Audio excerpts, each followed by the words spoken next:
I'm now joined by our Director of Relief and Development, Dave Shelley. Now, Dave, tell us exactly where the money will be going.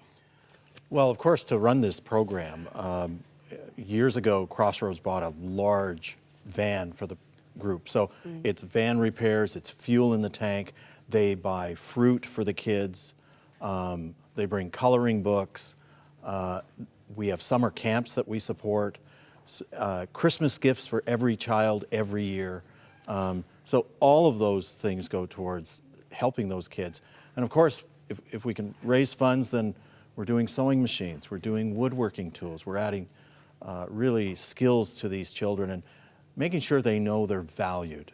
And we're going to be hearing from Steve Melnichuk later on, and he's kind of the brains behind this program. And one thing that he shared with me is that 3 years into this program, he didn't think it was going to go forward. Without Crossroads Health, this program would not be happening. Yeah, absolutely. We want to make sure these kids have hope for the long term. And we need funds for another year. We want to raise those today. $50,000 is the goal. If we can go beyond that, that lets us run it longer, or we can buy more sewing machines, more woodworking, sports equipment, playground equipment, so they can be kids. Yeah. They're abandoned and they feel alone, and this is how we can show them love. It's so important.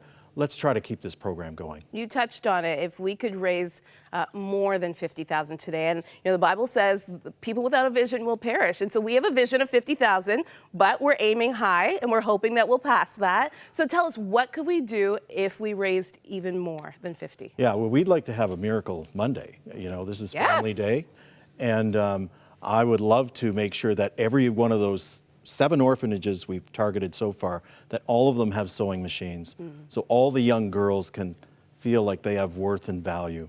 I'd like to have woodworking equipment in all of those schools so that the boys can learn how to work with wood and make furniture and things like that. I'd love to have a playground in every, some of the orphanages had nothing. In fact, we offered to buy beds in one, and they said, well, that'll help those 50 kids, but could you put a playground? Because at this, we have 350 kids here during the day, and all of them could play on it and feel like a child again. So really important if we hug our kids and our nieces and our nephews and we want them to have a good life.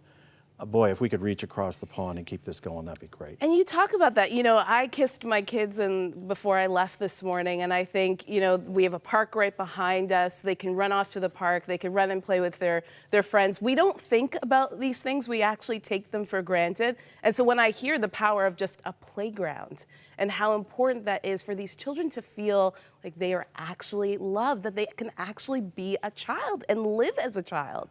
And these seminary students they become friends with them. Yeah. I mean, they come, when I was out in front of one of the buildings, they jump into the arms of the seminary students because they've been abandoned by their families. Some of the kids are there because their father's in prison, their mother left, they're begging on the streets.